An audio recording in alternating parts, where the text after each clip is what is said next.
Hello everyone and welcome back to my channel. Don't forget to like, share, and subscribe. Today we're going to be talking about a array of topics. We're going to start off talking about this QB1, QB2, QB infinity issue that's going on with the Cleveland Browns with Dillon Gabriel being announced as quarterback 2 and Shedeur Sanders being announced as quarterback 3, which is runner-up to the runner-up.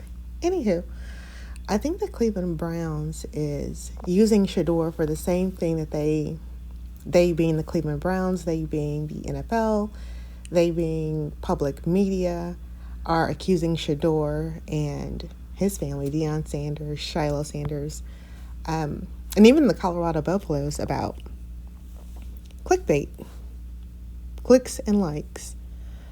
I've been an NFL fan for quite some time. I'm not going to say how many years. I'm not giving my age away, but I've been an NFL fan for quite some time. Probably less over the last maybe decade or so. Just life has just gotten in the way and gotten busy. But a huge fan nonetheless. And I'm sure Cleveland fans will disagree with me on this, but Cleveland has been in the news, been in the NFL news cycle more than,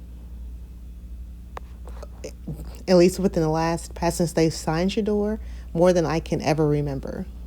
All the years put together. And the Cleveland Browns being a team that's never won a Super Bowl. They have been in the sports news media heavily rotated, right?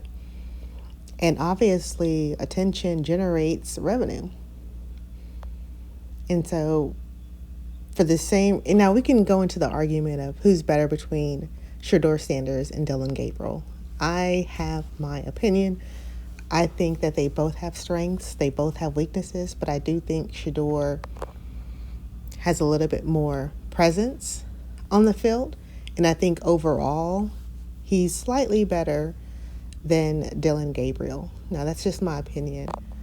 But having Shedeur on the team has brought the Cleveland Browns so much attention, which generates so much revenue. I think his jersey sales were in the tens of millions of dollars. And that has not happened, at least within the past decade and a half. And so merely just saying the name Shedeur makes people want to watch, makes people want to listen, makes people want to pay attention. And that generates revenue. And the owners, they know what they're doing. Now, I know the owner said if you would have told him that he was drafting Shedeur, he wouldn't have bought it. He wouldn't have believed it. But it happened. And for whatever reason it happened. Excuse me. But, money is the name of the game. And I think the Cleveland Browns are a team that Deion Sanders once said, there are certain teams in the NFL that don't want to win. I do. From the history of their decision making, their coaching, plays, business decisions, company decisions, it doesn't appear that they are actually hungry for a Super Bowl. Same as the Dallas Cowboys. They're just in it to be in it at this point. They just are a team because they are a team at this point. But like I said, Shedeur Sanders is generating massive revenue, and money talks. Money talks. I've heard the name Stefanski, more these couple of weeks, more these past couple of months than ever before. All of this stuff generates revenue. Now, what I do hope is that Shedeur gets the opportunity, but, that would mean something would happen to Dillon Gabriel and, Flacco. So definitely not wishing bad on anybody, but I do hope he gets the opportunity to show his true ability. And I'm not talking about the last preseason game that he played in, where schemes were not being called appropriately. I'll say that. And then 4 out of the 5 offensive linemen that he was playing with, that, Lord knows, just looked like they could not block for him, were cut from the team. I'm talking about a real opportunity a real opportunity, period. Okay? A real opportunity with a great offensive line. Yes, and yes, he does hold the ball slightly too wrong. He's always trying to worry about that pass completion. That's something that he definitely has to work on, but you put a real offensive line around him and a playmaking coach, a coach that wants to win. I think we're going to see something different. I know we're going to see something different. Now, if that means in Cleveland or if that means he's traded to where he can be QB1 at another team, great. Whatever that means, whatever is best for him. But I would like to see him overall succeed and be in the position to succeed. Sometimes you have success within you, but your success is being stifled perhaps by those around you, and or you're just not in the position to succeed. So now, moving on to another topic, which I thought I would never, ever speak about because I'm just not fans of these people. Cardi B and Offset. Now, I don't have anything personally against Cardi B and Offset. I don't know them personally to have something against them. Just not a fan of their music, not a fan of their persona. And perhaps I'm just older. Perhaps I'm just like, there's nothing there to offer. But at least for me or my generation, just never been a fan. But I want to talk about something that he said. We often talk about relationships on my channel. He said that he's done with marriage, that like marriage was a goal or a journey that's complete. And I'm paraphrasing, and that he'll never get married again. And I always say never because we always end up doing the things we say we never will do, right? All right, so here's the thing about monogamy, and here's the thing about marriage. If you have never been in a monogamous relationship, then you have never truly practiced monogamy. And a lot of times, what I find, or what I've at least have seen, is that men will wait until they get married to try to be monogamous versus being in a relationship, long-term commitment, and learning how to be mature enough to say no and to avoid, excess opportunities with, having, relations or any type of cheating out, outside of the relationship, any type of interactions. And what I say by avoid opportunities is if you're, I was going to say if you're attractive, you don't even have to be an attractive person. Everyone's attractive to somebody. People will approach you. People will want to get to know you personally, intimately. Some people are just looking to hook up and hear somebody. That's times a million when you're famous and you're, rich according to, whatever level. I'm sure he probably has millions or something like that. All right. So the average person is going to have somebody try to talk to him, and then you throw in fame, and you throw in millions of dollars, and it's like, it's the shiny new, it's the gold thing, I want that. So there will always be excess opportunities to cheat, which often starts with flirting, a conversation. Oh no, it's nothing going on. It's just, or oh no, she's just cool. She's my people. No, that's how it starts. You have to avoid and self-sacrifice. And as you get older and you're maturing, hopefully, it becomes easier to spot. And I talk to my spouse, you know what I mean? Like, you want to talk to other people maybe for opinions or things, sometimes transpire in your relationship. Or sometimes you feel like you can't even talk to your spouse. But that's when you have to talk to your spouse. When you're in a relationship, and especially in a marriage, you really have to pour into each other. It's a constant You give, I give. You give, I give. You pour into me, I pour into you. You pour into me, I pour into you. It's constant. Um, which I understand, over maybe a certain amount of time that can become draining. And you just want to have a little bit of fun, and that's what happens. You don't want, some serious conversation about how, the air conditioner just went out and now you got to spend thousands of dollars, or I don't want to pour in. I just want to, sometimes just get my rocks off, or I just want this, I just want that, and then that kind of selfishness comes into play.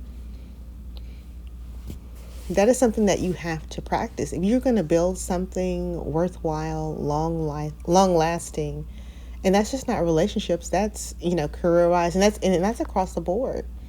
If you want to build something that's going to be long lasting, you have to learn how to constantly pour in. You have to self-sacrifice and water that thing until it grows. And in relationships, that comes with a lot of shaving off of things so that the puzzle piece fits. Yes, when you're building a puzzle, you think, oh, everything should just naturally click into place. That doesn't happen so much with relationships. Even if you are meant to be together for an eternity, there's still a little bit of shaving and a little bit of shaping and a little bit of molding that goes on in order to make the relationship last. And I think he's still kind of fairly young. He's in, I think, his early 30s. I think she's probably still in her early 30s. But for him to say that, it's something that I would think I would hear from somebody like 25 or 26. So him being in his 30s with, multiple children, I think multiple children's mothers, I would think he would want something more permanent and more established. And that's what's missing a lot in today's society is people aren't trying to establish institutions anymore. People have a quick, 3 to 5, 7 years in them, and then that's it. Like, that's all I can do. Like, that's it. And without that familial stability, society often decays. And I think that's what we're witnessing here. Not just in America, but worldwide. The family structure is pretty much non-existent nowadays, You used to see grandparents and sometimes even great-grandparents, but grandparents and their children and their grandchildren, and we used to be all so connected. Communities were also connected. You knew your next door neighbor. You brought them apple pies when they moved in, or, your kids played outside together, until the street lights came on. I mean, if you saw someone else's kid, engaging in bad behavior, you could pick up the phone or knock on the door and say, hey, I saw, little Joey doing this, or, little Joey doing that. But now everyone is just like, mind your own business. I'm staying out of it. I'm looking the other way. I've got my own problems. And while that may be true, the children are often getting left in the cracks. And then they grow up emotionally disassociated and desensitized from, lack of love, a lack of support, a lack of being held accountable for their wrongdoings. It's like everyone is living together but independently, if that makes sense. Like there's no connectivity. And that's really what's missing. One of the things that's missing in society today is just that family unit. Like I said, with the relationships, people have, a quick 3, 5, 7 years, and, that's all I got in me. But then you've produced children, and they're often just kind of left hanging in, this iPad generation. They're left, to their own devices trying to figure it out. And we wonder, like, oh my God, these kids are crazy, or, whatever the case may be. But what do you think happens when you stop raising children? When you stop pouring into children? They grow up to be adults, and those effects that took place internally are now displaying externally. And you can't mass therapize the world, no matter how many times you try.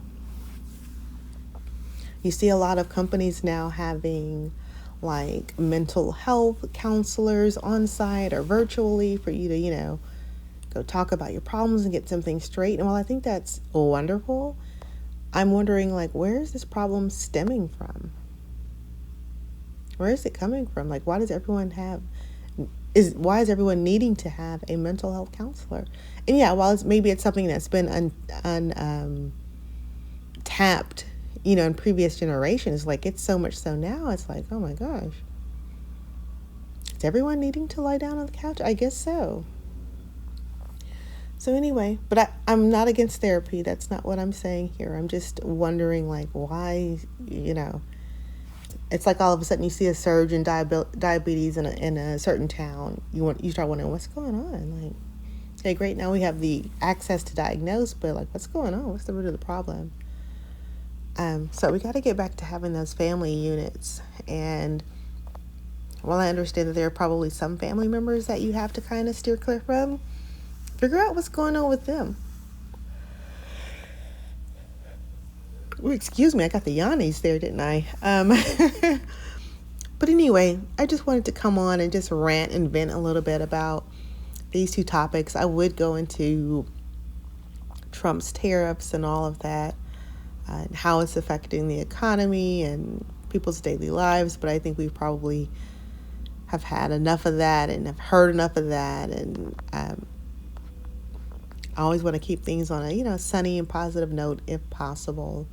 But thanks so much for watching. Don't forget to subscribe.